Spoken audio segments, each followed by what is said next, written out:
Bismillahirrahmanirrahim. Assalamualaikum warahmatullahi wabarakatuh. Alhamdulillahi ala rasulillah.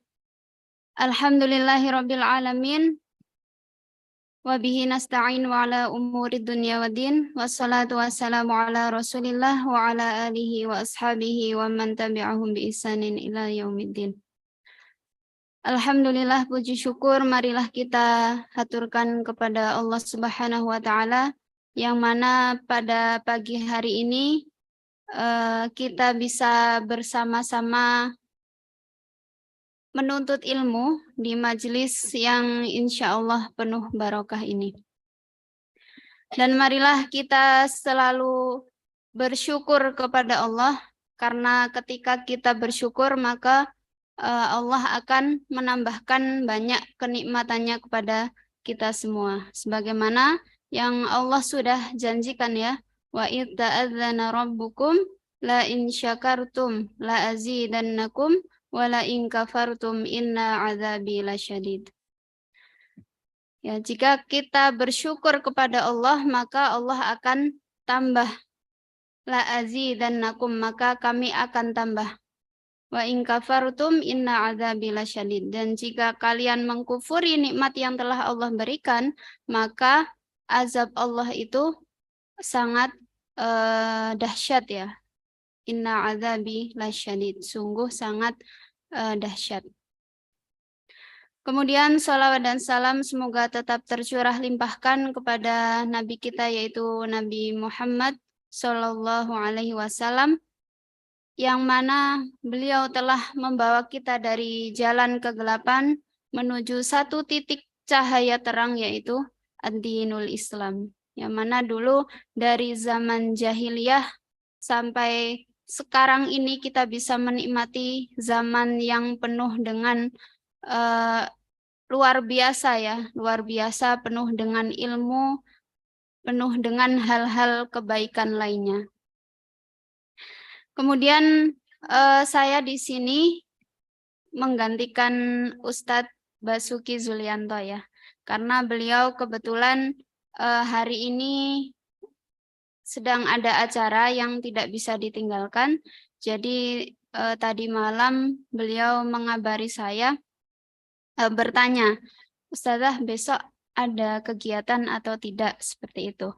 Nah, kemudian karena kebetulan saya juga tidak ada kegiatan, karena saya sekarang di Pondok MBS Baitul Arqam SMP Muhammadiyah 1 Wonosobo membersamai anak-anak. Jadi untuk hari ini kebetulan saya tidak ada kegiatan. Nah, karena kebetulan tidak ada kegiatan, maka Ustadz Basuki Zulianto meminta saya untuk menggantikan beliau tadi malam, seperti itu. Nah, untuk materinya konsep rezeki dalam Islam ya. Konsep rezeki dalam Islam. Oke. Kita perlu pahami dulu ya bahwa rizki itu tidak melulu berupa harta, berupa materi. Rizki itu bukan berupa gaji ya, bukan berupa gaji. Kalau rizki itu gaji, lalu bagaimana dengan orang yang mungkin tiap bulannya tidak menerima gaji? Apakah dia tidak mendapatkan rizki? Kan bukan seperti itu. Rizki itu bukan gaji, bukan hanya materi ya, bukan hanya materi. Tetapi rizki itu bisa ketenangan. Nah, ketenangan itu termasuk rizki ya. Kalau kita merasa gelisah, itu kan rasanya nggak enak. Nah, maka ketenangan itu juga termasuk rizki yang harus kita syukuri. Rizki, kemudian keluarga yang sakinah, mawaddah, warahmah, anak-anak yang solih. Nah, itu merupakan rizki dari Allah. Kemudian rizki mungkin yang masih sekolah ya, rizki kita bisa paham ilmu dengan mudah. Nah, itu juga termasuk rizki. Jadi bukan melulu tentang harta, benda, materi, uang yang banyak, kemudian barang-barang mewah, emas, perhiasan, bukan seperti itu. tetapi banyak hal lain yang merupakan rizki ya. Nah, kemudian Allah juga sudah sudah menetapkan rizki. Setiap manusia itu pasti Allah akan berikan rizki. Allah kan Maha Rahman. Ar-Rahman itu artinya Maha Pengasih ya, Maha Pengasih. Kalau Ar-Rahim Maha Penyayang. Kalau Ar-Rahman Maha Pengasih itu berarti beliau Allah itu memberikan sesuatu kepada semua hambanya, baik orang Islam atau orang yang beriman, orang yang tidak beriman, itu semuanya Allah kasih. Ya, Allah mempunyai sifat Ar-Rahman. Semuanya Allah kasih.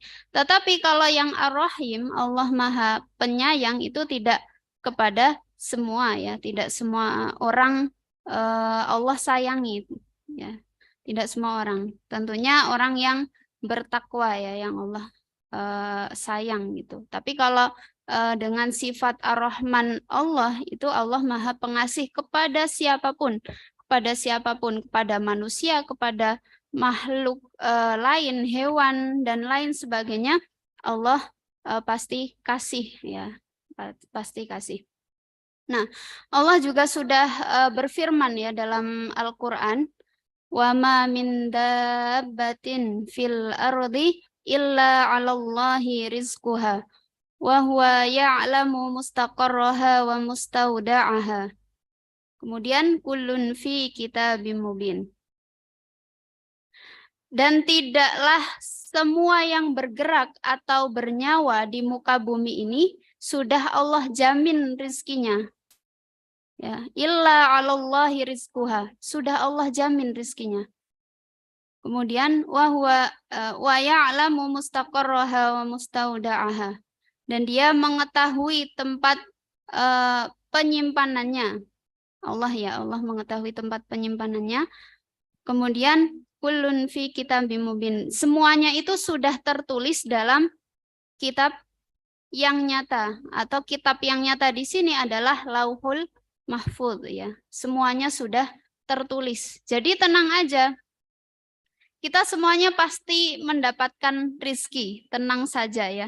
Jadi jangan khawatir.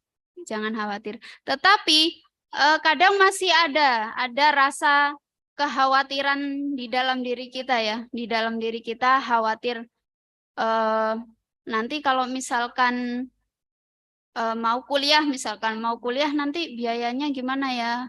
Kemudian nanti kalau orang yang mau menikah misalkan nanti takut kalau misalkan nanti ketika hidup berkeluarga nggak dapat rezeki, atau mungkin ketika punya anak nanti kalau misalkan punya anak gimana nih cara nyekolahinnya, beliin susunya, seperti itu.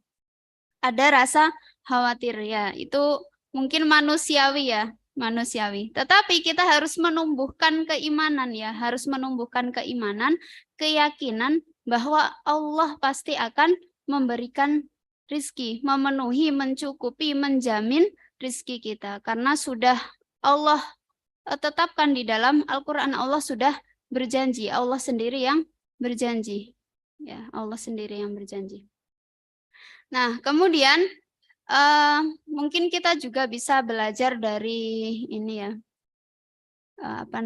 hewan ya, hewan. Kita kan kalau misalkan Allah kan sudah menjamin rizki ya, sudah menjamin rizki. Tetapi tidak berarti kita berpangku tangan, tidak ada usaha yang kita lakukan.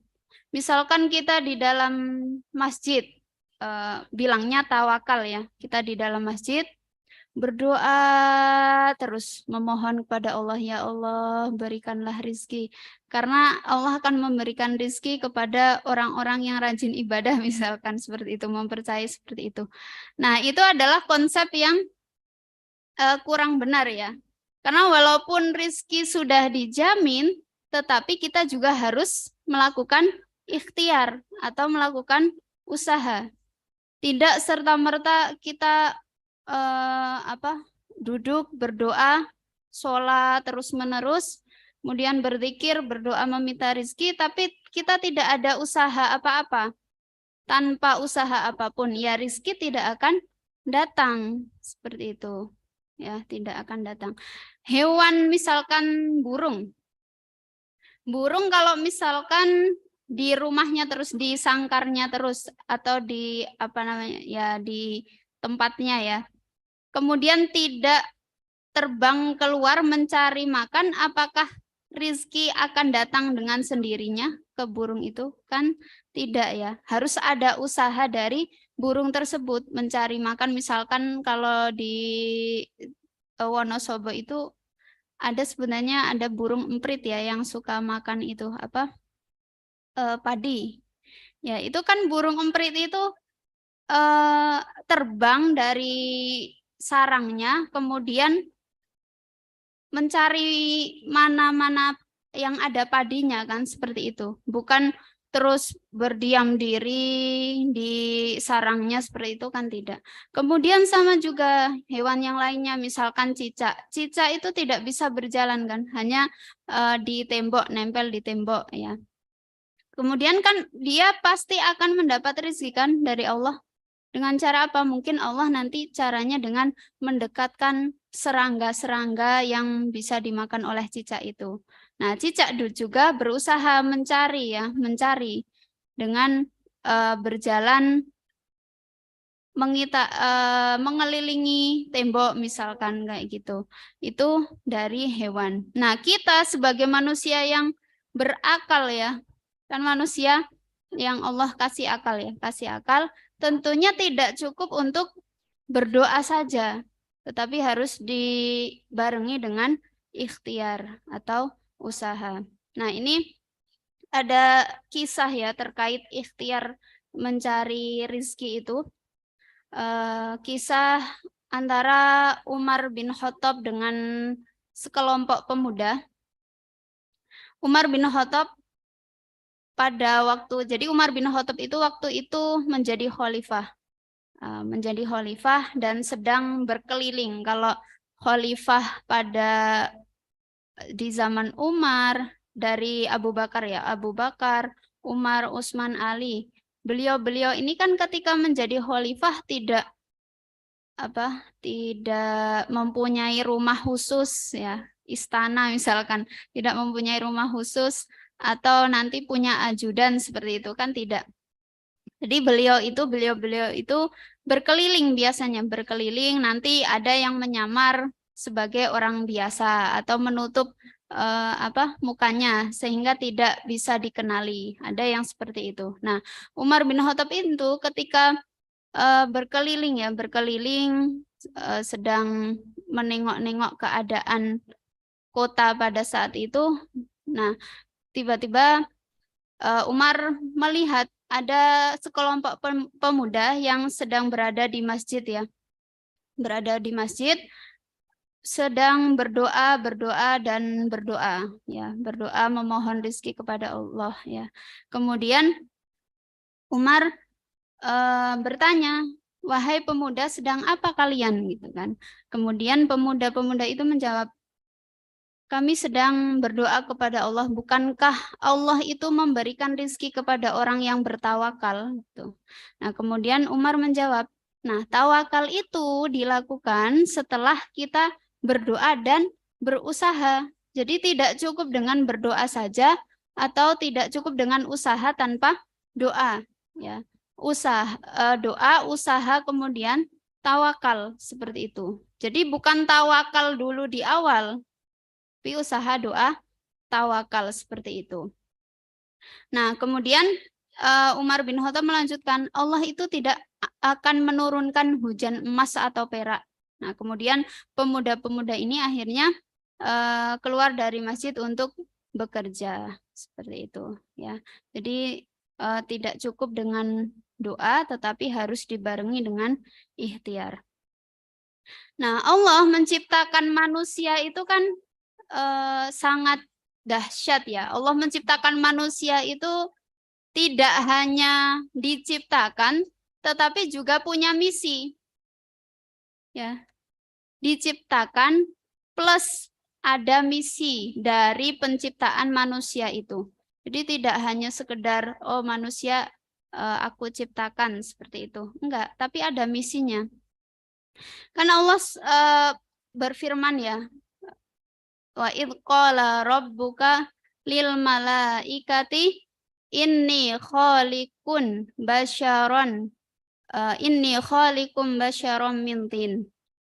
Dan ingatlah ketika Tuhanmu berkata kepada malaikat, sesungguhnya aku menjadikan manusia atau aku menciptakan manusia mintin dari tanah. Nah, di sini kata kholikun artinya adalah pencipta ya. Nanti antara kholik dengan ja'il, kalau di surah Al-Baqarah kan ada juga yang tentang misi penciptaan manusia kan ayatnya wa idz qala rabbuka lil malaikati inni ja'ilun fil ardi khalifah. Nah, kalau di ayat yang tentang penciptaan manusia itu dari tanah itu kan wa idz qala rabbuka lil malaikati inni khaliqun basyaram min tin. Aku menciptakan. Kholik dengan ja'il itu berbeda. Kalau kholik itu menciptakan sesuatu yang sebelumnya itu belum ada, bahan-bahannya itu belum ada. Bahkan dia menciptakan bahannya itu sendiri. Kalau ja'il itu membuat sesuatu yang mana bahannya sudah ada. Misalkan membuat asbak dari tanah liat. Nah, itu ja'il kalau seperti itu. Kan bahannya sudah ada, tanah liat. Kemudian nanti dicampur dengan air, kemudian dibentuk-bentuk. Kalau misalkan kholik, itu pencipta, itu sebelumnya belum ada bahannya. Kan manusia, di ayatnya kan kholikum basyarom min tin. Pencipta manusia dari tanah. Ya, jadi Allah itu kholik. Maka ketika ada orang kemudian namanya kholik, sebenarnya nggak boleh ya kalau misalkan namanya hanya kholik saja. Kholik gitu. Harus ditambahin misalkan abdul kholik seperti itu. Hambanya sang kholik atau hamba Allah ya di situ. Jadi antara kholik dan ja'il itu berbeda.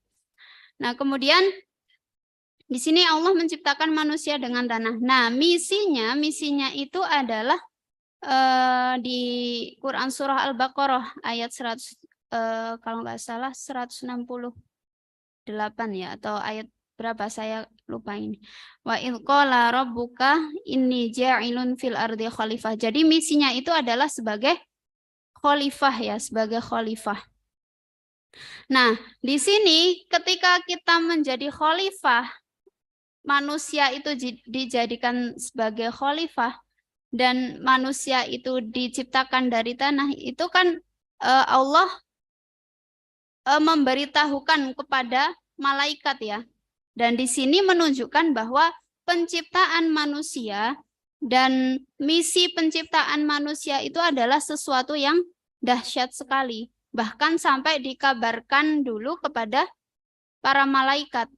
Ya, wa idz qala rabbuka lil malaikati, sama. Dua ayat ini sama awalannya. Dan ingatlah ketika Rob kalian menciptakan wa idz qala rabbuka lil malaikati, dan ingatlah ketika Robmu berkata kepada para malaikat.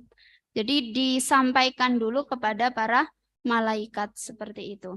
Nah, ketika manusia menjadi khalifah, nah tentunya kan khalifah itu harus bergerak ya.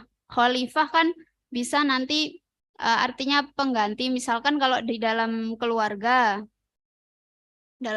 misalkan nanti ayah ibu punya anak. Ketika ayah meninggal nanti misalkan anak yang menggantikan, kan seperti itu.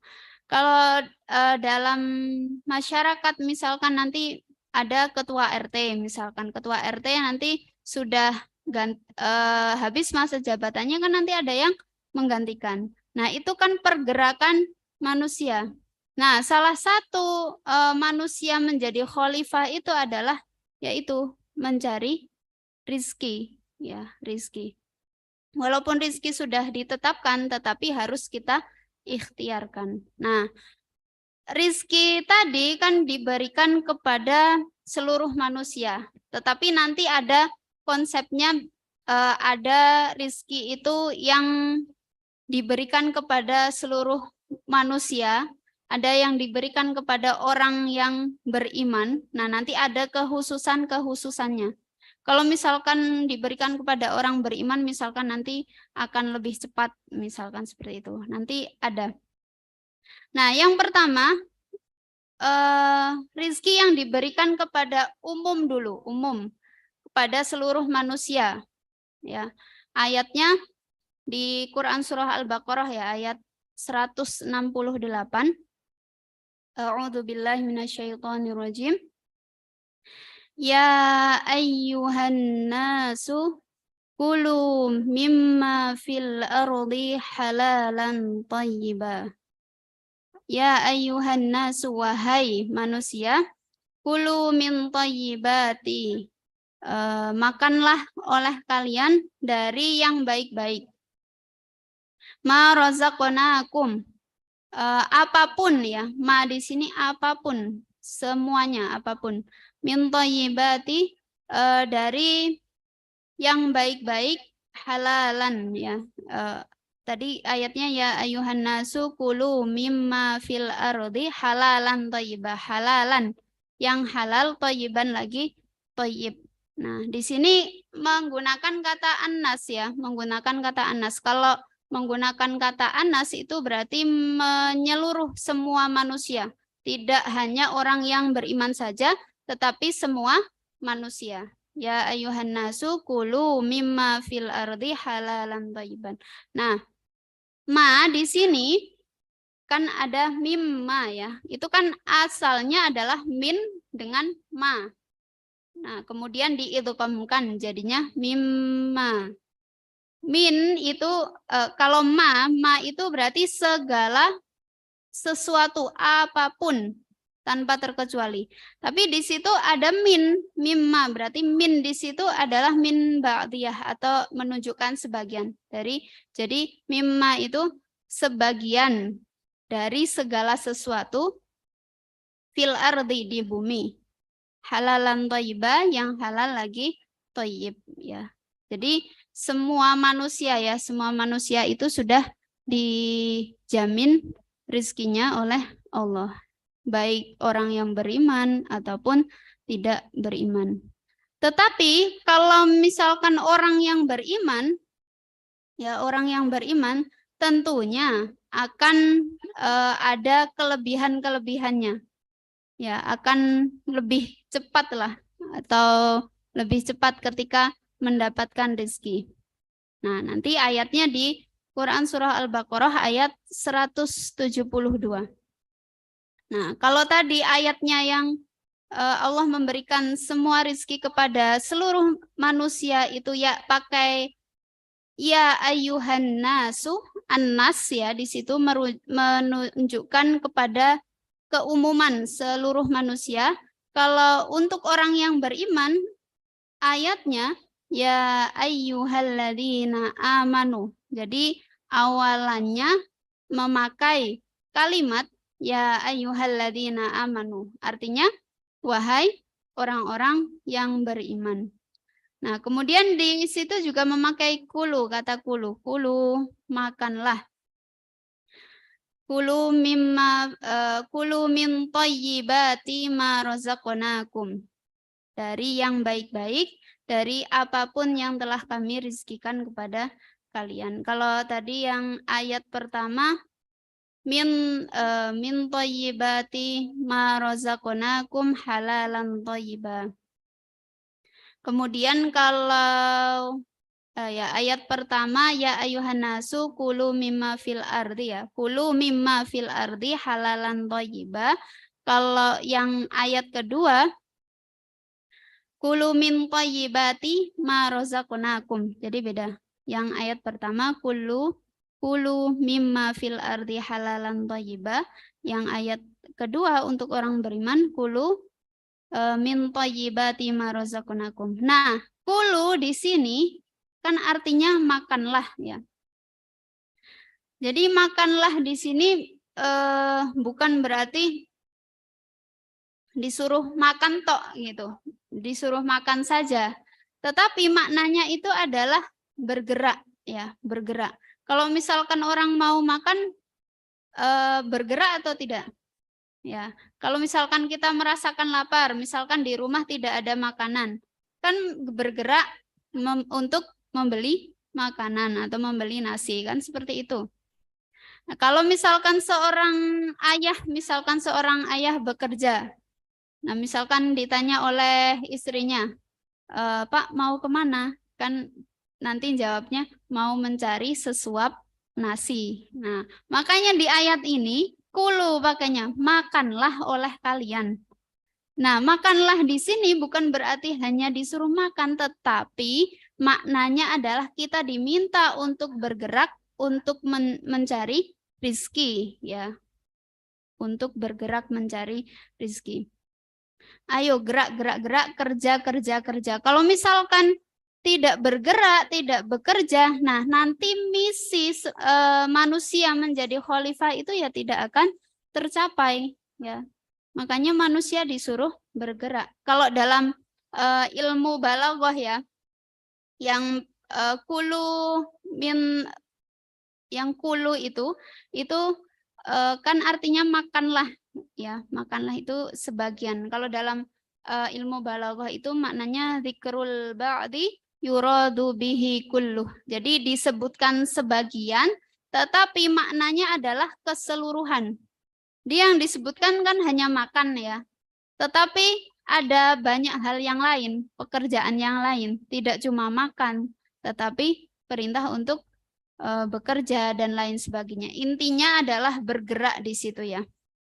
Jadi kalau konsep rezeki itu, kalau kita mau dapat rezeki ya kuncinya adalah bergerak tadi ya, bergerak selain berdoa kepada Allah. Nah, bergerak itu kan merupakan ikhtiar dari kita ya. Gitu. Kalau misalkan seseorang kemudian tidak punya uang sama sekali, ketika dia bergerak ya, dia niat ya bergerak, misalkan mencari sesuatu yang bisa dijual, itu kan dengan bergerak ya, bergerak. Atau misalkan seorang yang kreatif, misalkan tidak punya uang kemudian membuat kerajinan apa yang bisa dijual, nah itu kan bergerak ya, bergerak. Jadi itu konsep rizki dalam Islam itu bahwa rizki itu tidak hanya kita minta kepada Allah dengan berdoa, tetapi harus kita usahakan ya, harus kita ikhtiarkan seperti itu. Ya walaupun memang rizki itu sudah dijaminkan oleh Allah ya, sudah dijamin ketika kita masih di dalam kandungan. Ketika kandungan, ketika janin berumur berapa? Ya 4 bulan. Ya 4 bulan. Ada hadis ya, hadis dari Abdullah bin Mas'ud ya, saya bacakan. Hadisnya an Abdullah bin Mas'udin qala haddatsana Rasulullah sallallahu alaihi wasallam wa huwa shadiqul masduq. Inna ahadakum yujma'u khalquhu fi batni ummihi 40 yawman nutfah. Thumma yakunu 'alaqatan mislu dhalik, thumma yakunu mudghatan misla dhalik, thumma yursalu ilaihil malak fayanfukhu fihi ruh wa yu'maru bi 4 kalimatin bikatsbi rizqihi wa ajalihi wa amalihi wa syaqiyyun wa sa'idun. Jadi di sini penciptaan manusia itu 40 hari itu berupa nutfah ya. 40 hari nutfah. Kemudian setelah menjadi nutfah kemudian alaqah ya. Selama 40 hari juga. Kemudian menjadi mudghah ya, selama 40 hari juga. Nah, kemudian setelah 4 bulan Kemudian setelah 4 bulan Allah mengutus malaikat untuk meniupkan ruh kepada janin tersebut. Jadi janin itu ditiupkan ruhnya itu ketika berumur 4 bulan ya, ketika berumur 4 bulan. Nah, kemudian setelah ditiupkan ruh, malaikat diperintahkan untuk menetapkan 4 hal ya, yaitu rizkinya, kemudian ajalnya, wa ajalihi, wa amalihi, dan amalnya, kemudian wa syaqiyun au sa'idun. Apakah dia bahagia atau syaqiyun itu ya sedih gitu ya, sedih. Itu. Jadi memang sudah diatur rizkinya, sudah ditetapkan rizkinya sejak janin itu berumur 4 bulan ya, sudah ditetapkan ketika janin berumur 4 bulan itu. Jadi kalau anak-anak ya, kalau anak-anak kan kalau misalkan belum bisa bekerja ya, belum bisa bekerja, rizkinya tentunya dari orang tuanya ya, dari orang tuanya. Seperti itu. Nah, kemudian tadi sudah saya sampaikan ya, yang rizki diberikan secara universal, yang ya ayuhan nasu kulu mimma fil ardi halalan thayyibah, itu secara universal, secara umum ya, seluruh manusia dapat. Nah, kemudian yang kedua, yang untuk orang beriman, yang ya ayyuhalladzina amanu kulu min thayyibati ma razaqnakum. Nah, kalau di ayat yang kedua nggak ada kata halalnya. Kan kalau di ayat pertama ya ayuhan nasu kulu mimma fil ardi halalan thayyiban. Yang di ayat kedua itu tidak ada kata halalnya, min thayyibati ma razaqnakum. Kenapa? Kalau yang ayat kedua itu kan untuk orang beriman ya ayyuhalladzina amanu. Otomatis ketika seseorang sudah beriman, punya landasan iman, ketika mencari rizki, tentunya rizki yang dicari adalah rizki yang halal. Ya, rizki yang halal. Itu kalau sudah punya landasan iman. Tidak mungkin orang yang beriman ketika mencari rizki, niat ingin mencuri, misalkan seperti itu. Tidak mungkin yang dicari itu adalah rizki yang haram. Makanya di ayat ini, di ayat yang kedua, di Al-Baqarah ayat 168 tidak disebutkan kata halal di situ. Nah, kemudian ada kata mimma rozaqnakum, yang telah kami rizkikan kepada kalian. Nah, kalau di sini di ayat ini rizkinya didekatkan. Itu untuk orang beriman. Kalau di ayat pertama ya ayuhan nasu kulu mimma fil ardi halalan thayyiban, makanlah ya, makanlah dari apapun di muka bumi halalan thayyiban, yang halal lagi baik. Tidak ada kata rozaqnakumnya. Kalau di ayat yang untuk orang beriman, yang ya ayyuhalladzina amanu, ada kata rozaqnakum, mimma rozaqnakum, dari apa yang kami rizkikan. Berarti Allah mendekatkan rizki tersebut ya. Allah lebih mendekatkan rizki tersebut. Nah, nanti akan ada lagi cara mudah mendapatkan rizki ya, cara mudah mendapatkan rizki. Kalau imannya bertambah kan otomatis rizki itu akan datang ya, akan datang. Ya tetap harus dengan bergerak ya. Kecuali nanti ada kisah-kisah yang memang walaupun hanya dengan berdoa itu rizki akan datang. Nah, kalau untuk rizki itu datangnya dari mana? Pusat rizki itu di mana? Kira-kira.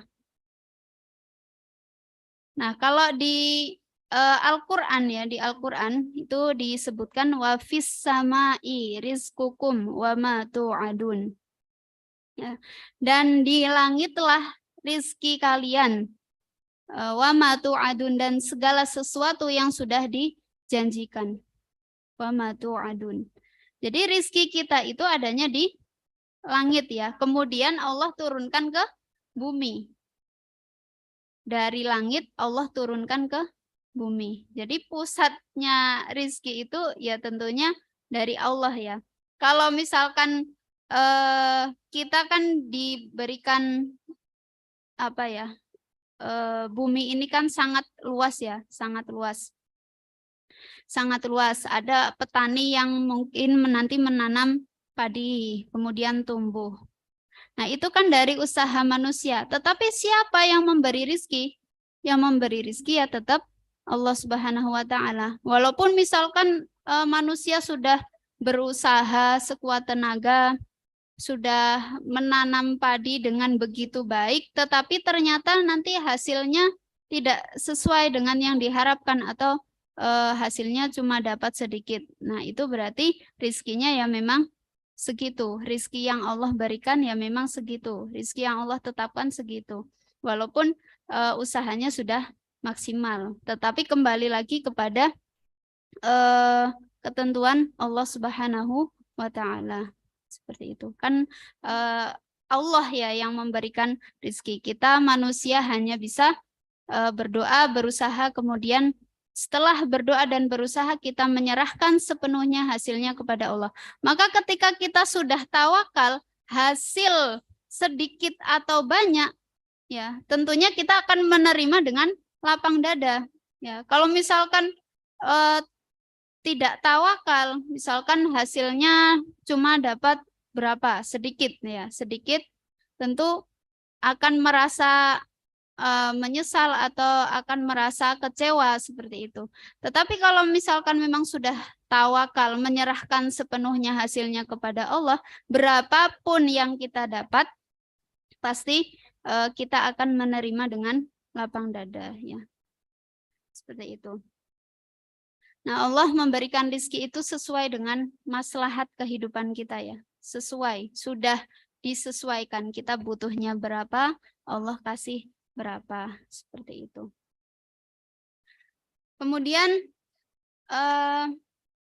yang ketiga ya, yang ketiga kalau tadi yang pertama untuk seluruh manusia atau universal, yang kedua untuk orang yang beriman.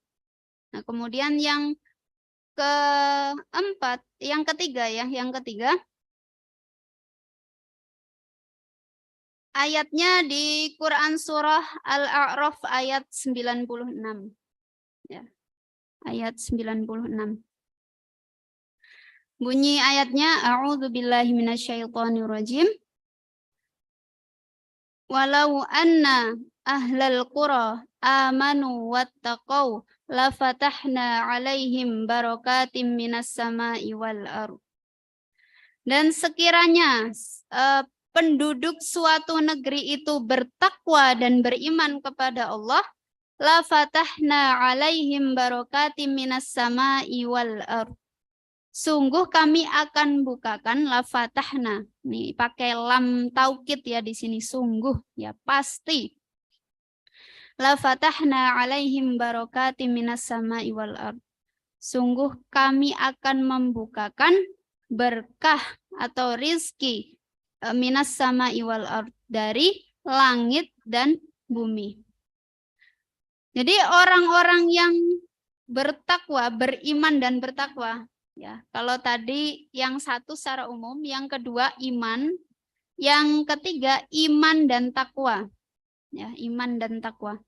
Bunyi ayatnya kan walau anna ahlal qura amanu wattaqau, beriman dan bertakwa.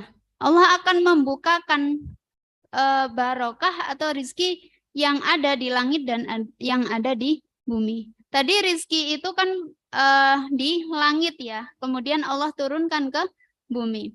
Pintu rizki yang ada di langit sudah Allah buka, yang di bumi juga Allah buka. Kalau sudah dibuka dua-duanya, maka pasti akan sangat mudah seseorang mendapatkan rizki dari Allah. Syaratnya apa? Amanu wattaqau ya. Amanu wattaqau, beriman dan bertakwa. Nah, takwa itu sendiri apa? Kalau biasanya definisi takwa itu adalah menjalankan perintah dan menjauhi larangan ya, takwa itu. Tapi bisa didefinisikan dua hal ya. Yang takwa itu adalah hablum minallah wa hablum minan nas ya. Hubungan dengan Allah dan hubungan dengan manusia. Kalau hubungan dengan Allah misalkan kita mungkin ketika akan berangkat bekerja atau melakukan suatu hal, misalkan mau bekerja itu tidak diawali dengan sholat duha atau mungkin tidak rajin tahajud misalkan seperti itu. Nah itu berarti kurang ketakwaannya kepada Allah ya. Kalau orang yang bertakwa kan hablum minallah itu kan hubungan dengan Allah dalam hal ibadah kita ya. Nah kalau ingin dipercepat rezekinya atau dilancarkan rezekinya, otomatis kita harus banyak-banyak memohon beribadah kepada Allah ya, dengan cara mungkin rajin tahajud atau rajin melakukan sholat duha seperti itu. Nah itu bertakwa.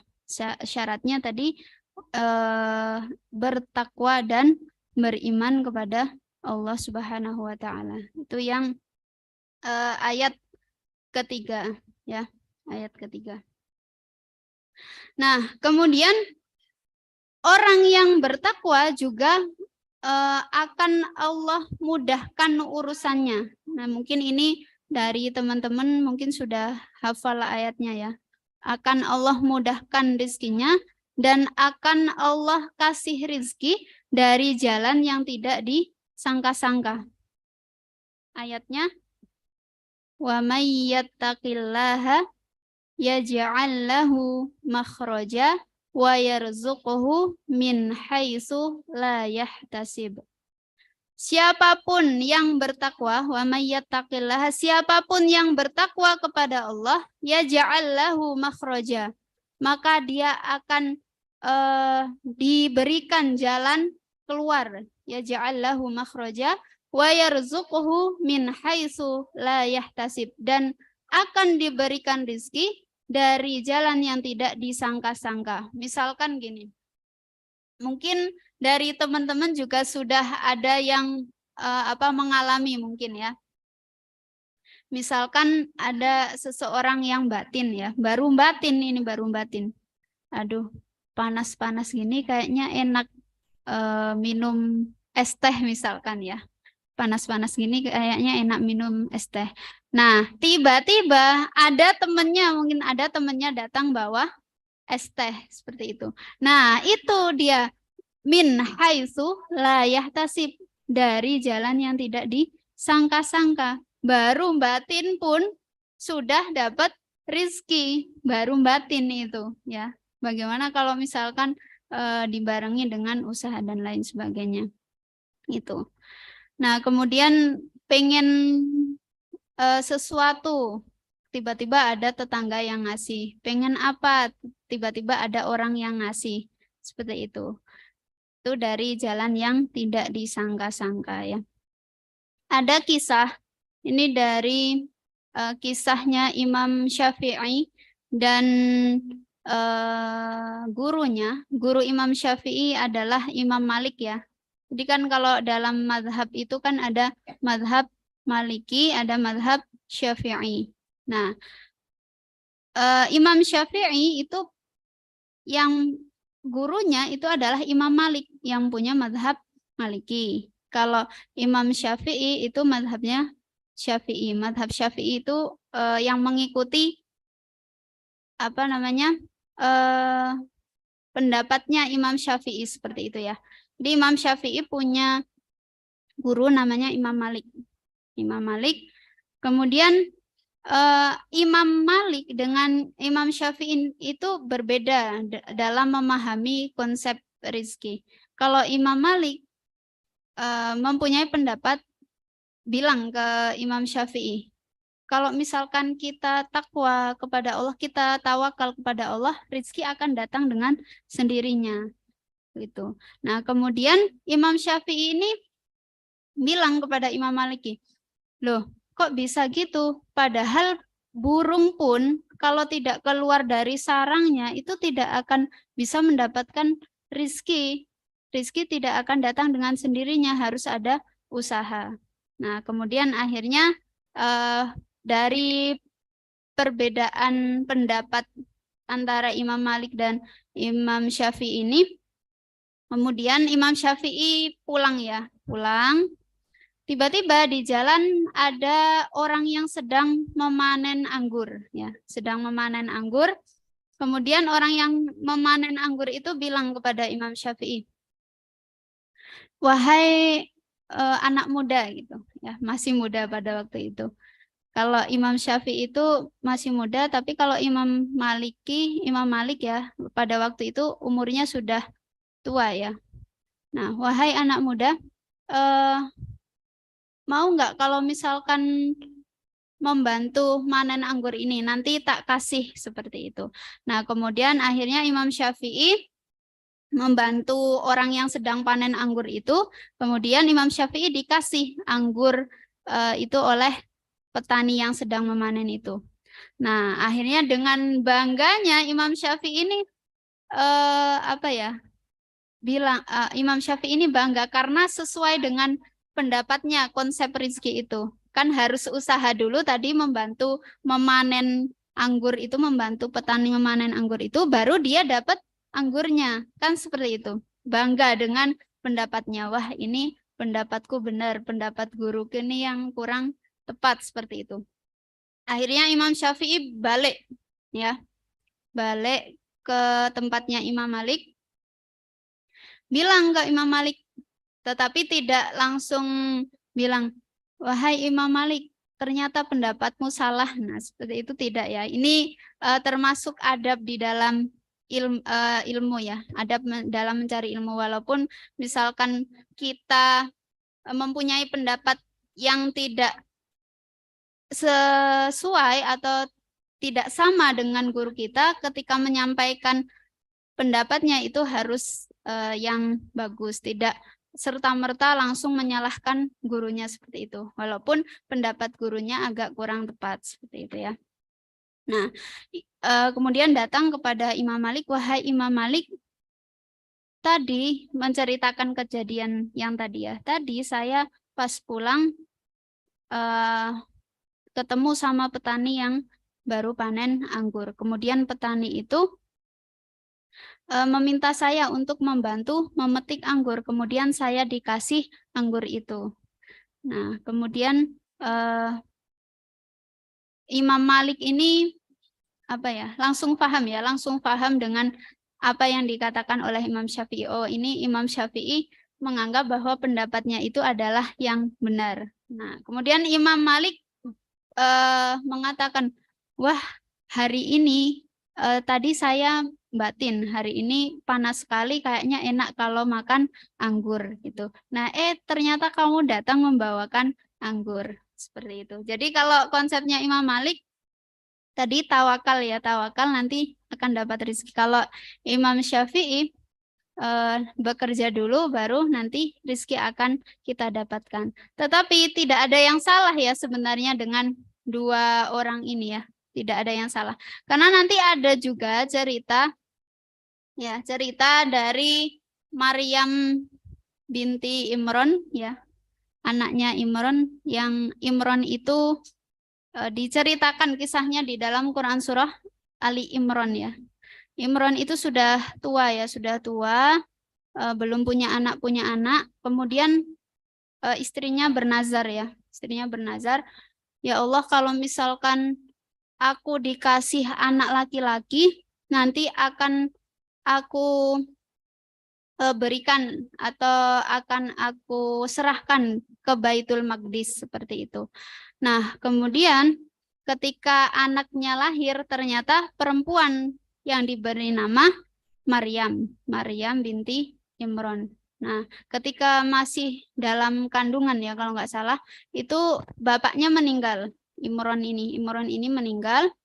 Kemudian pengasuhannya karena tadi sudah dinazarkan untuk diserahkan ke Baitul Maqdis ya, sudah dinazarkan, maka Maryam ini akhirnya diserahkan, tetapi pemuka agama pada waktu itu kan banyak, pemuka agamanya banyak, jadi pada rebutan seperti itu, ingin mendidik Maryam. Nah, akhirnya Nabi Zakaria itu bilang, wahai pemuka agama yang lain, saya lebih berhak atas pengasuhan Maryam. Kenapa? Karena ibunya Maryam itu kakak adik dengan istriku. Jadi Maryam ini adalah keponakannya Zakaria, seperti Nabi Zakaria. Nah, tetapi pemuka agama yang lain itu tidak terima ya, karena ingin juga mendidik Maryam. Akhirnya apa? Akhirnya ini melempar pena ya, melempar pena dilemparkan ke sungai. Masing-masing pemuka agama itu bersama Nabi Zakaria melemparkan pena. Nanti kalau misalkan penanya ngambang duluan, pena itu kan biasanya kalau ditaruh di air ya, dilempar ke air, terus tenggelam, terus ngambang kan.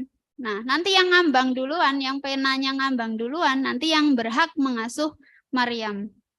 Akhirnya penanya Nabi Zakaria ini yang ngambang duluan. Nah, akhirnya belum sampai di situ saja, nggak hanya sampai di situ. Ternyata pemuka agama yang lain kurang puas. Akhirnya dicoba lagi yang ketiga, dilempar lagi penanya. Nanti kalau yang nggak ngambang itu yang berhak mengasuh Maryam.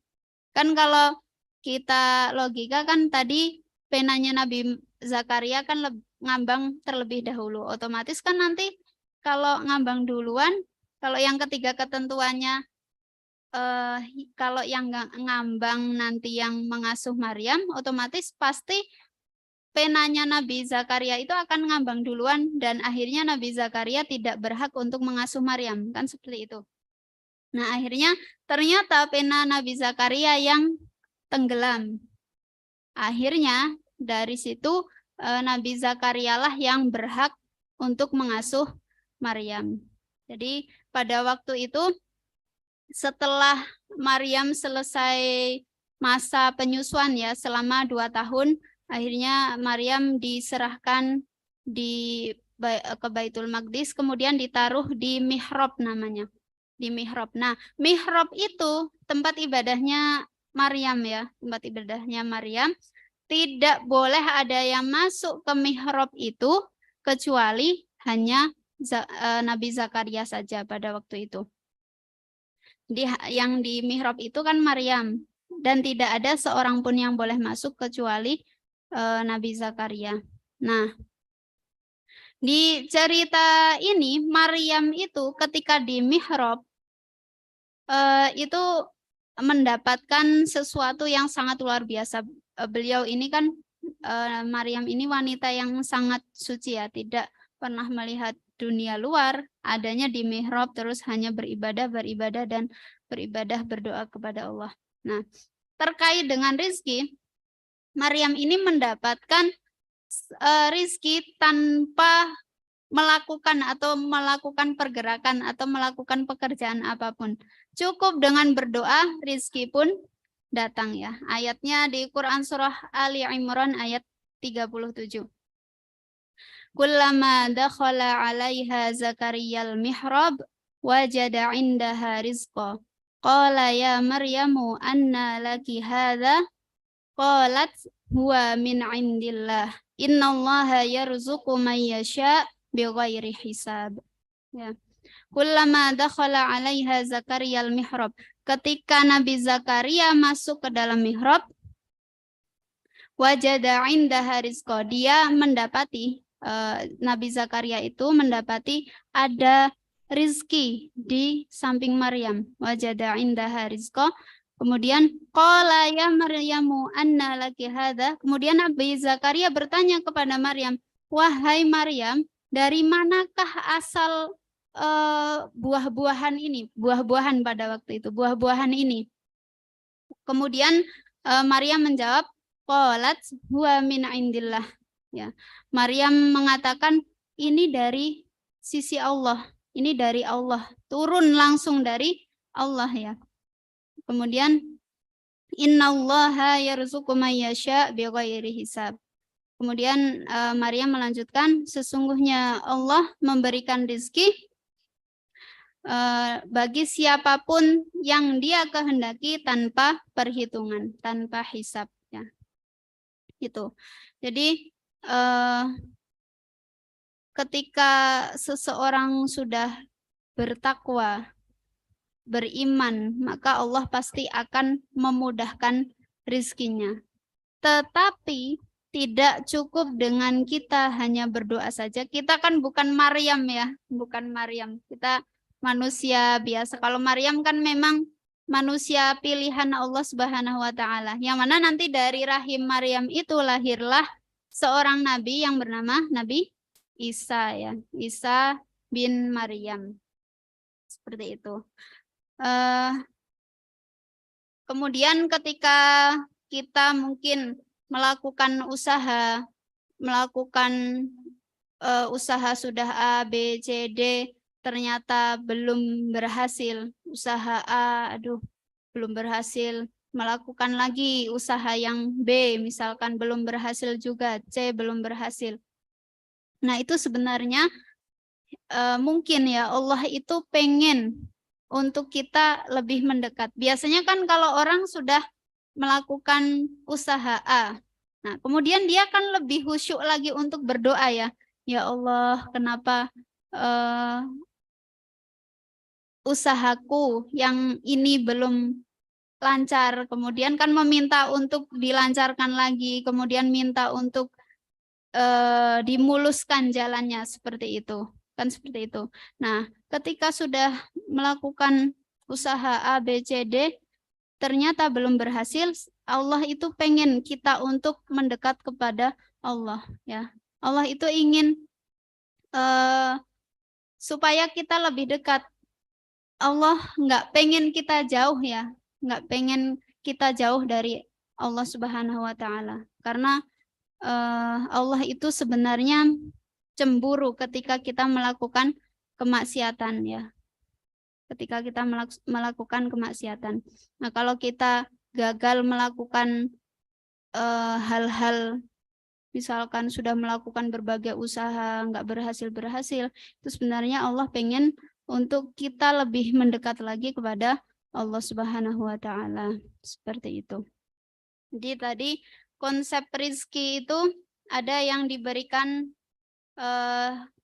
kepada secara universal ya, secara umum kepada manusia. Kemudian yang kedua untuk orang beriman ya, beriman. Kemudian yang ketiga beriman dan bertakwa. Kemudian yang keempat ini sebenarnya manusia pilihan ya, manusia pilihan.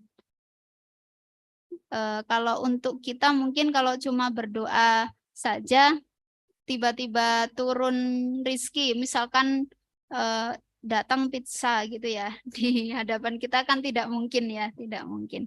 Ya mungkin saja, tetapi saya rasa kalau untuk saat ini, untuk kita sebagai manusia biasa yang banyak dosa, kok kayaknya ya, kayaknya tidak bisa seperti itu. Kalau Maryam kan memang manusia pilihan yang suci ya, suci, tidak ada dosanya, seperti itu. Bahkan ada kelebihan, atau Allah kan membuat Maryam itu hamil tanpa memiliki suami ya, sehingga pada waktu itu Maryam diasingkan, dikucilkan, bahkan pas mau lahiran pun itu Maryam dalam kondisi sendiri ya, sendiri di bawah pohon kurma. Kemudian Maryam merasa haus, merasa lapar. Bayangkan mau melahirkan, haus, lapar, padahal kan melahirkan itu kan butuh tenaga ya, butuh tenaga. Kemudian diperintahkan oleh Allah untuk menggoyang pohon kurma itu. Akhirnya pohon kurma itu, kurmanya jatuh seperti itu. Akhirnya dimakan oleh Maryam. Nah, jadi perjuangannya begitu berat. Bayangkan ya, orang yang hamil tanpa suami ya, nggak dihamili orang, nggak, tanpa suami, otomatis kan orang-orang yang melihat kan otomatis langsung mengucilkan ya, ini kok bisa-bisanya hamil tanpa suami, kan seperti itu. Oke, baik. Itu mungkin yang dapat saya sampaikan. Semoga bermanfaat. Kurang lebihnya mohon maaf. Nasrun minallah wa fathun qarib wa basyiril mu'minin. Wassalamualaikum warahmatullahi wabarakatuh.